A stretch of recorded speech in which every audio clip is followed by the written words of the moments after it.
यमुना नदी से जुड़ा हुआ एक मीठे पानी का सुंदर झील था। कहीं से एक बहुत ही जहरीला सांप वहां आकर रहने लगा, जिसका नाम था कालिया। कालिया का जहर यमुना नदी के पानी में बहुत तेजी से घुल रहा था। एक बार एक गाय चराने वाले व्यक्ति ने जब उस झील का पानी पिया तो उसकी मृत्यु हो गई।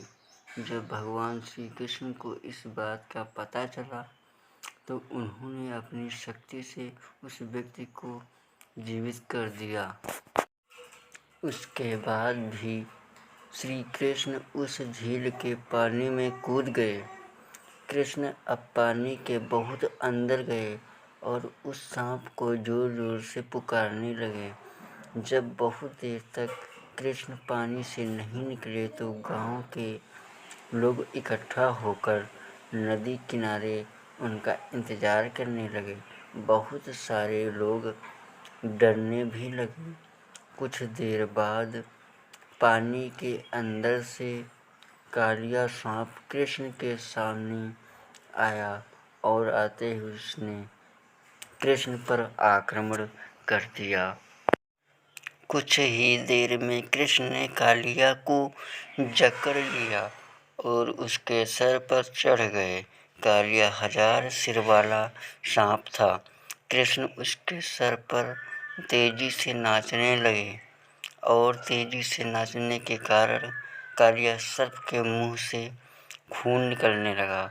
यह देखकर कालिया की पत्नी पानी से ऊपर आई और उसने कालिया के जीवन की भीख मांगी।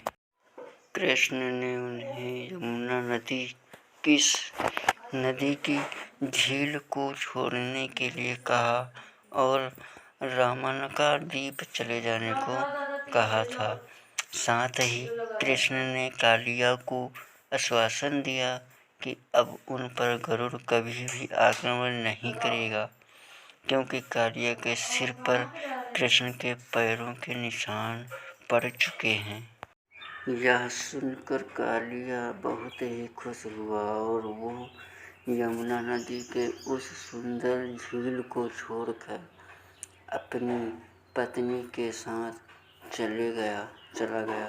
इस प्रकार कृष्ण ने कालिया सांप से गांव की रक्षा की थी। एक बार की बात है, देवराज इंद्र ब्रज के लोगों से बहुत क्रोधित हुए, क्योंकि लोग भगवान कृष्ण की बातों को सुनकर गोवर्धन पर्वत की पूजा कर रहे थे और इंद्रदेव की पूजा नहीं कर रहे थे। क्रोधित होकर इंद्र ने उन्हें दंडित करने के लिए घनघोर वर्षा करने के लिए बादलों को भेजा, जिसके कारण पूरे वृंदावन में बाढ़ की संभावना उत्पन्न हुई। आदेश देते हैं, वृंदावन के ऊपर काली मेघों ने अत्यधिक वर्षा करना शुरू कर दिया। अत्यधिक वर्षा और बाढ़ के कारण ज़्यादातर लोगों के घर पानी में बह गए। वृंदावन के लोग डर गए और सभी भगवान कृष्ण की शरण में पहुँचे। भगवान कृष्ण को इस परिस्थिति के बारे में सब कुछ ज्ञात हो चुका था। उसी समय कृष्ण ने पूरे गोवर्धन पर्वत को अपने बाएं हाथ की छोटी उंगली पर एक छतरी की भांति उठा दिया। वृंदावन के सभी लोग और गाय एक एक करके गोवर्धन पर्वत के नीचे आने लगे और इस प्रकार कृष्ण ने वृंदावन के लोगों की जान बचाई। कृष्ण के इस अलौकिक चमत्कार को देखकर सभी वृंदावन के लोग आश्चर्यचकित रह गए। भगवान कृष्ण की शक्ति को देखकर बादल वापस लौट गए और ब्रजवासी खुशी से रहने लगे।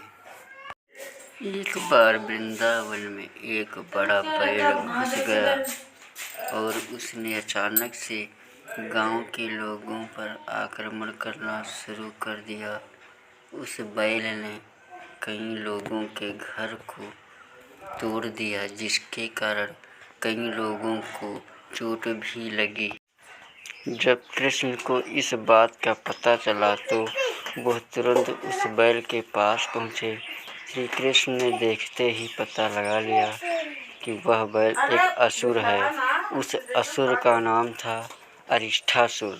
कृष्ण को देखते ही वह कृष्ण की ओर तेजी से आक्रमण करने के लिए दौड़ा। भगवान कृष्ण ने अपनी शक्ति से उसे परास्त कर दिया। परास्त करते ही वो बैल भगवान कृष्ण के समक्ष नतमस्तक होकर बैठ गया। उसके बाद उसने कृष्ण को बताया कि वो भगवान बृहस्पति का शिष्य है और अपने गुरु के साथ दुर्व्यवहार करने के कारण उसे असुर बैल बनने का श्राप मिला था। इस प्रकार कृष्ण ने ब्रज के लोगों को अरिष्ठासुर से बचाया। हेलो दोस्तों, ये कहानी कैसी लगी कमेंट करके ज़रूर बताएं और ऐसी कहानियाँ सुनने के लिए हमारे चैनल को सब्सक्राइब कर लें, बेल आइकन प्रेस कर लें। हमारा channel Radheshyam Brajesh. Subscribe, like, share, comment करें। जय श्री कृष्णा।